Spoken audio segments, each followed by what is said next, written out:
Okay, so picture the scene. It's what, late 2005? Right. There's this single spotlight on a stage, and it lights up this shy blonde girl from Chakotah, Oklahoma. She's the winner of American Idol. And she's the voice of Jesus Take the Wheel. I mean, she is the definition of the sweet farm girl. Wholesome, safe. Totally innocent. She was the ultimate safe bet. A vegetarian, a sorority girl, the kind of person who kept a Bible on her nightstand. I mean, you couldn't manufacture a cleaner image. No way. Yeah. But then, cut to a dark parking lot.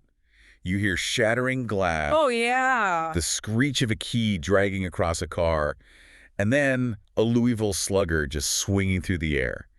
And just like that, the sweet farm girl wasn't just pivoting. No, she was committing a felony. This wasn't a style change, it was a demolition. The moment that good girl picked up a baseball bat, the image Hollywood built for her was just gone. Welcome to StarScope Report. Join us as we uncover Hollywood drama, music industry shakeups, and viral influencer scandals. From red carpet surprises to social media controversies, we dive deep into the stories behind the fame.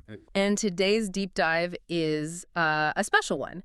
We are looking at how one song, Before He Cheats, didn't just top the charts, it completely destroyed Carrie Underwood's initial branding to build a superstar career. We're talking about the huge risks, the logical controversies, and the viral debates that still go on about whether the woman in this song is a hero or a villain. The mission here is really to understand how a career pivot like that even works. How do you take a brand that is 100% wholesome and inject this darkness without losing your entire audience? Because in 2005, that seemed impossible. It's fascinating, right? Usually when you win American Idol, especially back then, the label wants to keep you in a very, very specific box. And Carrie's box was the girl next door. Absolutely. Her debut album, Some Hearts, it was practically built around that identity. Jesus, Take the Wheel was this monster hit, but it was safe, it was spiritual. This is exactly what you expected from her. Right, the anti-diva. But this is where the twist comes in, and a lot of sources pointed this out. Before He Cheats, this angry vandalism anthem, it wasn't even written for her. No, not even close. The songwriters, Chris Tompkins and Josh Keir, they sat down to write something with edgy lyrics. And who was the queen of edgy in country music then? It had to be Gretchen Wilson. The redneck woman herself, exactly. They wrote this song thinking specifically about her vibe. Gretchen was all about that rough, I'm here for the party attitude. So wait, the irony is just, you have a song written for the toughest girl in country music, and it somehow lands in the lap of the American Idol winner. It's the ultimate casting against type. And how it happened is wild. According to interviews, Carrie was on a plane on the American Idol tour, and a label exec plays her the demo, probably thinking, oh, she's gonna hate this, it's way too aggressive. And she listens to it just one time. One listen, and she immediately goes, I'm cutting that song. No hesitation. Wow.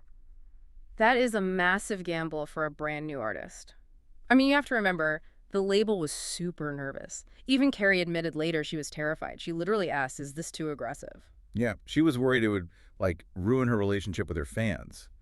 Because in her own words, she was a nice person. And that's the tension right there. The audience who voted for the nice Christian girl might turn on her for singing about slashing tires. It was a direct conflict.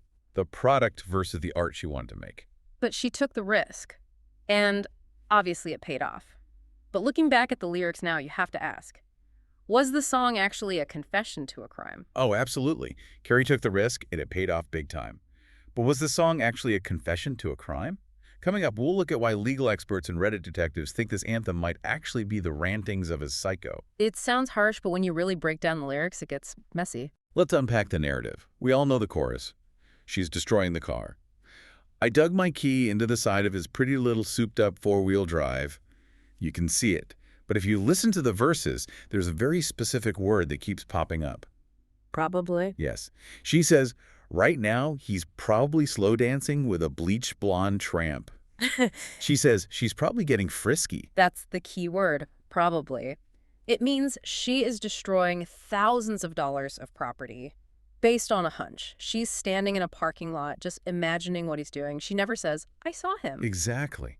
And this has sparked huge debates online. Mm-hmm. There are whole threads on Reddit in the Change My View communities where people argue she's basically an unreliable narrator. She's paranoid. Well, to be fair, the music video does clarify it. The director made sure to show the guy actually kissing the other woman. So in the music video canon, we know he's guilty. Okay, that's true. But if you only listen to the song, She's a vandal acting on pure speculation. Can you imagine that in court? Your Honor, I didn't see him cheat, but I felt like he was probably buying her a drink, so I destroyed his vehicle. Yeah, that defense is not going to hold up. And that brings us to what the internet calls the logical nightmare of the song. There's one specific line that drives people crazy. Oh, I might have saved a little trouble for the next girl. I love this debate. On the surface, it sounds like this great girl power move, right? I fixed him for you. But then you listen to the next line. Right, because the next time that he cheats, oh, you know, won't be on me. So, logically, if he cheats the next time, then she hasn't saved the next girl any trouble at all. The trouble is the cheating. He's just going to do it again. That's the main argument. The next girl is still walking into a heartbreak trap. But there's a counter-argument that I kind of love. Some fans say she saved the next girl the trouble of having to key his car herself. Because Carrie already did the heavy lifting. Exactly. The car's already trashed. Here you go, next girl. Here's a boyfriend. By the way, his windshield is smashed and the leather seats are ruined. Have fun on your first date. It's a hilarious reading of it. But there's a darker side to the lyrics, too, especially how she talks about the other woman. Yeah, this is where the song hasn't aged quite as well. The venom she has for the other woman is intense, a bleach blonde tramp. She mocks her for drinking a fruity little drink because she can't shoot whiskey. Which is funny because, again, Carrie Underwood is a vegetarian animal lover. Is she really slamming shots of whiskey in real life? Probably not. It's a character. But it creates this whole hierarchy where the cool girl shoots whiskey and the tramp drinks Cosmos. It's a classic case of pitting women against each other. It's that early 2000s pick-me energy. I'm not like other girls. But speaking of the guy, we have to talk about the double standard. Legal analyses have suggested that if you just reverse the genders here, it would be a horror movie. Imagine a male country singer singing about taking a baseball bat to his cheating girlfriend's car, shattering her windows. We would call that domestic violence. Abusive, terrifying behavior. It's the Earl had to die effect. In country music, women get a pass for vigilantism that men just don't. For anyone who doesn't know, Goodbye Earl by the Chicks is about two best friends literally murdering an abusive husband. Country music has this weird accepted niche for female revenge fantasies. And Carrie knows this line is thin. She's been asked about it, and she always clarifies, I wouldn't recommend doing any property damage. I'm a let it go, move on kind of person. She has to remind people, please don't actually do this, but that's the power of the song, right? It's a fantasy. If you love dissecting the hidden meanings in your favorite hits, make sure you're subscribed. We've got even crazier music industry secrets coming up. So we've established the risk and the controversy, but we cannot overstate the reward. The numbers are just staggering. Before he cheats, spent 64 consecutive weeks on the Billboard Hot 100. 64 weeks! That's over a year. For a country song back then, that was unheard of. Country stayed on country radio, pop stayed on pop radio. This song just smashed that wall down. It was the first country song to sell over 2 million digital copies. It went 5x platinum, then eventually, what is it now, 11x platinum. And it wasn't an overnight thing. It was a slow burn. It broke records for how long it took to reach the top 10. It just refused to die. You'd hear it everywhere. And this brings us back to the image. By killing the sweet farm girl image, or at least complicating it, she actually saved her career. Without a doubt. If she had stayed just the Idol winner singing ballads, she might have faded away. But this song gave her permission to be dark. It gave her an edge. She leaned into it. Because Before He Cheats worked, she could later release songs like Two Black Cadillacs. Which is literally a murder ballad. Two women kill the cheating husband with their cars. And Church Bells, where a woman poisons her abusive husband. I'm pretty sure Carrie Underwood has a higher body count in her discography than most gangster rappers. And it all started because she picked up that Louisville Slugger in 2005. It creates this fascinating duality. She's still the singer of Jesus Take the Wheel, but she's also the Avenger. And critics noticed. When her Storyteller album came out, reviews pointed out that this bad boy basher persona had become her staple.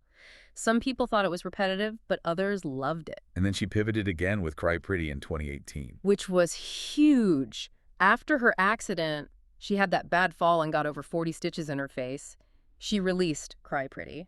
It shifted from revenge back to vulnerability. But she could only do that because she'd already established she was tough. Right. You can't be vulnerable if people just think you're fragile. She proved she wasn't fragile first. So where does this song sit in the country music canon? At a major turning point. I Hmm. mean, think about the history. You had Kitty Wells singing Unloved, Unwanted, which is all about resignation. You had Tammy Wynette, Stand by your man. the Stand By Him Even If He's Awful era. Exactly. Even when women got mad, it was usually sad mad. But this song moved the needle from crying at home to active retaliation. It wasn't about winning him back or forgiving him. No, it was about making sure he never forgets you. Every time he turns on his headlights, one is smashed out. It's aggressive, it's arguably illegal, but it's definitely not passive. It changed the rules. You didn't have to be the victim anymore. You could be the aggressor. We've talked about the fame and the fury, but there's one specific detail about who she destroyed in the song that suggests Carrie might be the ultimate, not like other girls' girl. That's coming up in our final thoughts. This brings us back to that internal misogyny point we touched on. It really is the elephant in the room. It is. The song attacks the tramp for drinking fruity drinks and not knowing how to shoot pool. It implies that the cool woman, Carrie, is valid because she drinks whiskey and knows her way around a pool table. It's a classic pick-me anthem disguised as a feminist revenge song. She creates this whole hierarchy where she is superior to the other woman, not just morally, but culturally. I'm authentic, she's fake. She's bleach blonde. Well, actually, Carrie is also blonde. Right.